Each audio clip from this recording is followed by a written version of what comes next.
Welcome back to Law Schoolers, another episode discussing secure transactions. In this episode, we're going to be going over the different types of collateral.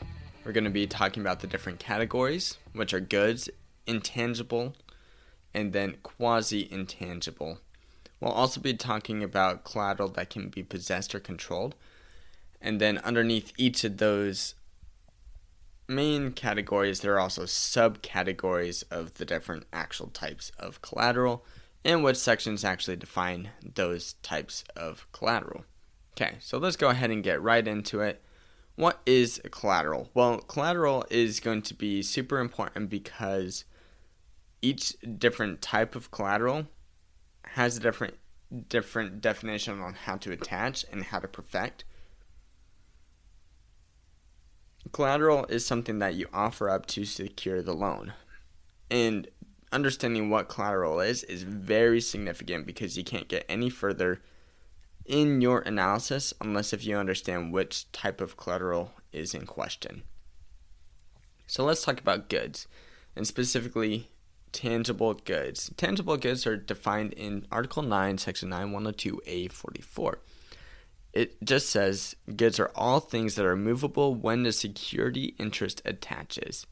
Goods can be any of the four following things. You can have consumer goods, which is defined in A23. You can have equipment, which is defined in A33. You can have farm products, which are defined in A34. And you can have inventory, which is defined in A48. Consumer goods are goods that are primarily bought for personal use, family or household purposes. Equipment is anything other than inventory, farm products, or consumer goods. So equipment is going to be scrap all, anything else that is not farm products, inventory, or consumer goods. So what are farm products then? Well, farm products are going to be goods that are used in farming operations, which are going to be defined in A35. They're going to include crops, livestock, supplies, or products that are products of the same in their unmanufactured state.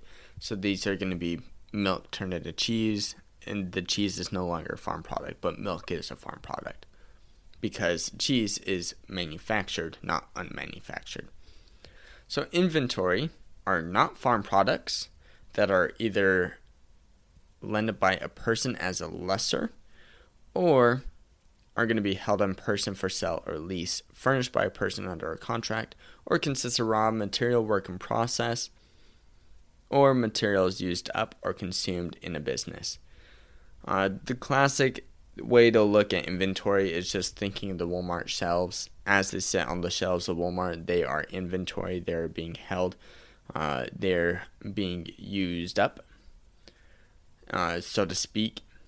Their life value continues to decline on the shelves, but they are used primarily to be sold or leased to other individuals.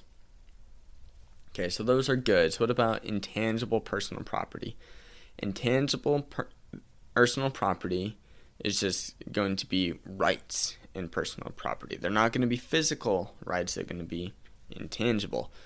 So, what are different types of intangible personal property? You have accounts. This is going to be defined in A2. You have deposit accounts, which are defined in A29. You have commercial tort claims, which are defined in A30. You have documents, which are defined, commercial tort claims, which are defined in A13, not 30. You have documents, which are defined in A30. You have chattel paper, which are defined in A11. You have letter of credit rights. You have general intangibles, which are defined in A42. And then you have investment property. So let's go ahead, just work through the most relevant of these. Accounts are primarily going to be accounts receivable. These are rights to a payment of a monetary obligation, whether or not they are earned by performance. It does not include the right to payment by chattel paper or an instrument, commercial tort claim, or a loan. The classic example are accounts receivable, which is a business accounts receivable for goods sold on credit or for services provided on credit. In this situation, writing is not required to establish accounts receivable, rather to establish an account. So in other words, what an account is, the debtor sells something, and the debtor is then owed something, and the creditor who has the security interest in the account are then using the collateral of the account to receive payment on their terms. Don't know if that made a whole lot of sense as I was explaining it, but it made sense in my mind. Deposit accounts are going to be like your checking accounts. Commercial tort claims, these are going to be, judicial liens, so to speak. Actually, I take that back. I'm not sure what a commercial tort claim is exactly. You've got chattel paper, which is a record or records that shows both a monetary obligation and a security interest in specific goods, or a lease of specific goods. So chattel paper requires two things. One, a monetary obligation, kind of like a promissory note. But two, it needs to establish a security interest in specific goods. Documents includes things like promissory notes and receipts. No, those are instruments. I apologize. Ignore what I said about documents. General intangibles are going to be personal property, and that includes things in action where the item does not fit into any of the other categories. So that's your catch-all, so to speak. And then we're given our quasi-intangible personal property. You have instruments, which are defined in A47. Chattel paper, again, is somewhat tangible, quasi-intangible. You've got documents of title. You've got certified security, and then money.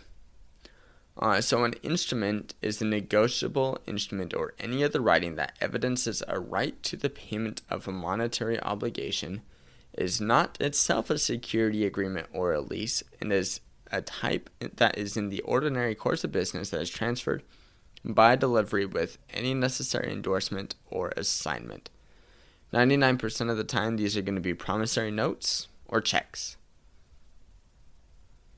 Chattel paper, we already talked about what chattel paper is. It's a monetary obligation plus a security interest. Documents of title are going to be your receipts, which are described in Article 7, 201B.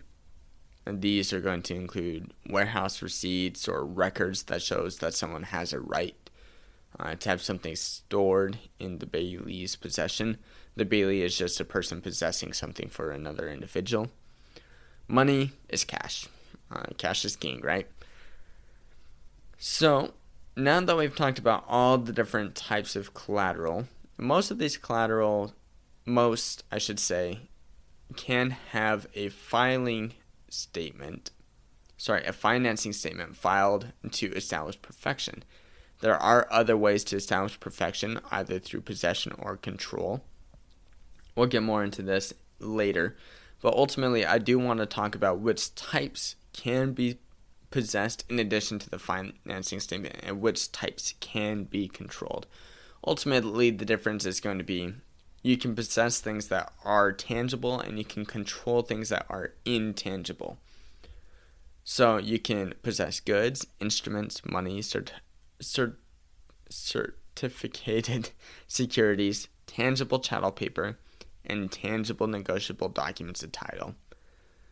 You can control deposit accounts, which deposit accounts are the only ones where you perfect by control. Financing statement's not going to cut it. Obviously, you can't possess, but deposit accounts, they have to be controlled to perfect. Investment property, letter of credit rights, electronic chattel paper, and electronic documents of title. I also want to mention the composite agreement rule. This is something that we talked about in another semester, but you can say that the composite agreement rule is kind of like the parole evidence rule that we talked about in contracts, but it just says in very simple terms that if a single document does not satisfy the requirements to establish a security interest, meaning you don't have authentication and a collateral description in the a security agreement, because you need to have both of those for the security agreement to be fine, then you can combine multiple documents to actually meet this standard. So one document can be signed saying, hey, there's a security interest. Another document can say, look, here's the collateral that the security interest is going to cover. Well, then that's going to be fine to satisfy it. So that's the type of collateral. Attachment requires, this is going back to something that we talked about in the past episode, but it requires value. The debtor has rights in the collateral and an authenticated security agreement. Now, the authenticated security agreement, 1, needs to be authenticated, but 2, it needs to describe the collateral.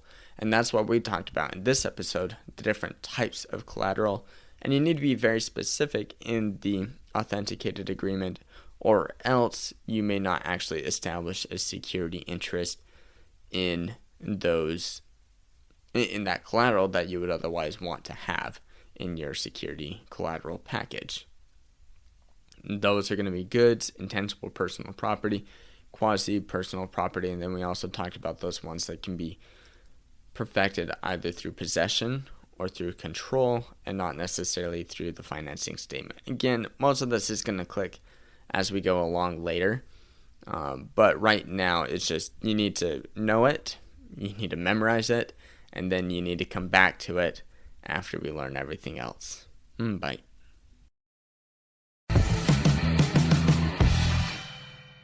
Thank you for listening to this episode of The Law Schoolers. Before I let you go, there are 4 things I want to say. The first thing is if you enjoyed these episodes and if you enjoyed the website, I would invite you to go and join Law Schoolers Pro. And you can do that by going to lawschoolers.com/join. It's a way for you to support us, but there's also a lot of features there that I think you will enjoy. Second thing is that nearly all of our episodes are unedited. The only ones that aren't are pre-law materials, and the reason for that is so you can actually see the legal material in its raw form as I'm learning it as well. The third thing is that the information contained in these episodes are specifically only for educational purposes. They're not to be used as legal advice, and with that, the fourth thing is if it is used as legal advice, we are not liable. That is, Law Schoolers is not liable for any legal outcomes. Thank you again for enjoying the show. Have a good one.